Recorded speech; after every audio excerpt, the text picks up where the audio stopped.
it's not just about lust. Because porn is destroying your confidence, your focus, and your ability to love.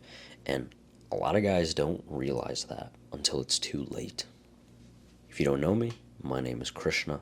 I'm someone who quit his porn addiction after many, many years of struggling with it. And I'm someone who's just teaching the lessons that I personally learned along the way.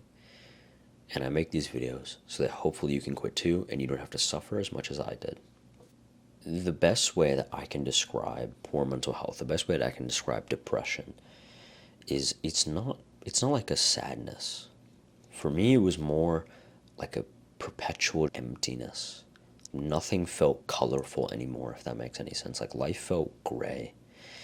And I remember walking throughout middle school, walking even throughout parts of high school when I was addicted to this stuff, and just viewing people in general, not just women, but just people in general, as sex objects. I started viewing people like that, especially women, right? Because that's what porn does. It warps your perception of other people, and you start seeing them less as people. You start seeing them more as objects. I remember there were several times when, at the end of the day of school, I would come home. My dad might have yelled at me for something small, and I would use porn. I would use masturbation as a way to quote relieve stress. When the reality was, at least for me, it caused more stress, right? Because every time that I would relapse, every time that I would go against what I said I would do, I'd be like, why'd you do this? You suck. How could you do this? You said you were going to quit, but you didn't. It's like, we need to quit this. This is the last time I'm going to do this. And then 3 days later, I do it again. And then again. And then again. And so, the thing is that dopamine overstimulation is why nothing else feels rewarding to you, right? Because when we get a huge spike in dopamine, right? We get a huge, huge spike initially when we watch porn because it feels great. We're feeling we're feeling the rush of emotions and endorphins and a huge, huge load of dopamine is being pushed into our system, right? We get a huge spike like this. And then what happens, right? What happens when the session is completed? What happens right after you bust a nut? Well, you feel terrible. You feel like, why did I do this? I said I was going to quit, but I didn't do this. Come on. You start contemplating your life choices, basically. And so that's the moment where it stops. It stops going up and it starts going down.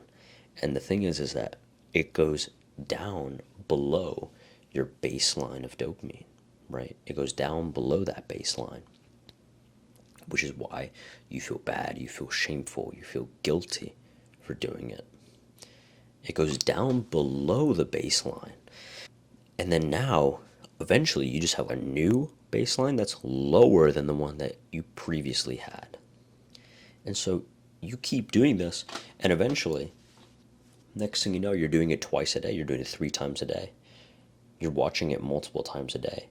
And you need more and more just disgusting content to watch. You need more stimulation. It's it's messed up. That's all that it is. It's just messed up. You start viewing more just disgusting, more degenerate content than what porn actually is. Previously, when I first saw it, I was 9 years old. 9 years of age when I first saw porn. And that was like pictures. Then I started graduating to years later to just like the most disgusting, vile things that you could think of that I would see on the internet. And that didn't even feel rewarding. Not even that felt good. Like I needed that just to feel normal. Think about that. I needed to watch, God knows what I was watching, bro. Freaking hentai, Rule 34 stuff, and it was just like, you're watching like foursomes on Pornhub.com. It's like, what the frick is this? And so I needed that just to feel normal. That's it. That's what it was. And that is why nothing else feels good. That's why life feels gray. That's why you have perpetual, subtle depression. Because it starts out with the subtle depression. It starts out with a perpetual grayness. And then over time it develops to where eventually you just have a perpetual numbness. And so the messed up thing about porn is that it causes the anxiety and depression, right? Because I mean, there's obviously two ways you can have. You can have anxiety and depression from previous experiences that you're using porn to get away from. And you can also have porn cause the anxiety and depression, right? Because when your dopamine baseline gets low enough from the cycle that we just talked about, from the rise and then the fall, and then the new lower baseline, the rise, the fall, the new lower baseline, doing that over and over again, your baseline of dopamine is so low, you start to get that depression. And not only do you want to escape from that depression, not only do you want to escape from that feeling of shame, that feeling of guilt, you also need porn now to just feel normal. You need porn now to just feel good. Whereas you can't feel just good just being a regular human being. And so it becomes a self-reinforcing cycle where the thing that caused the problem for you is now the thing that you are using to also avoid it. And also, I said previously, it warps your perception on women. It warps your perception on other people as well. Viewing women basically just as like lustful objects, right? And what's really interesting, or at least that I found interesting, is that the strongest man in the Bible, the man who had great strength, was beaten by lust. The wisest man in the Bible, the man with so much wisdom, was also beaten by lust. And whether you're religious or not, or you believe in the Bible, that's up to you, right? But I think it's a good thing to understand that lust is not something to be indulged in at all. You can't indulge in it, not even just a little bit. Because if the strongest man and also the wisest man fell to the same thing, to lust, we're cooked. we're cooked, bro. You might have heard that. You might say to yourself, or you might have heard other people say this, where it's, oh no, I just use porn to relieve my stress. But I want you to think about it this way: when you use porn to relieve your stress, what you're basically training yourself to do is to associate leisure time with that. And so when you have more leisure time in the future, what are you going to do, right? Because our brain is great at making associations between two things. What are you going to do? Well, you're probably going to watch it. You're probably going to watch porn, right? Because your brain it associated that specific trigger. Oh yeah, I have some free time and I'm just going to sit and hang out in my room with that. At least that's how it was for me, right? One of the big triggers for me was, it was after a long day of school. I'd come home to my room. I'd be sitting on my chair, scrolling on Instagram, and that's when I would instantly get the urge, right? Because that's the easiest spot. Now, if you, for example, went outside, if you spoke to a bunch of people, if you were just in a public area, the chances of you getting that urge is significantly lower.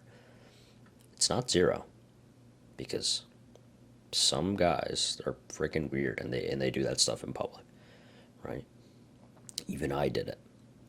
It's not completely zero, but it's significantly lower because you're around other people, you're in a public environment, people are moving everywhere and whatnot. But it doesn't relieve stress. It actually causes more, because when you don't get your porn fix, when you don't get the thing that you wanted, you get stressful. You might get agitated. You might get a little bit frustrated, right? Because you didn't get your hit of the drug that you wanted. And so I want you to just write down 3 areas for your action item for this video.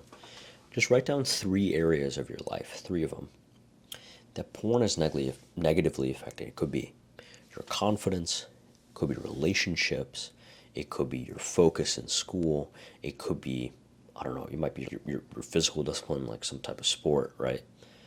Because awareness is step one, right? Awareness is step one to the problem. So it's okay. What is porn negatively affecting for me? For me, personally, it was all of those things. It was how I perceived my relationships, how I looked at even my family at times, how I looked at myself, really, which is the big one. I couldn't focus in school. I was getting bad grades in school, right? Because awareness is step one.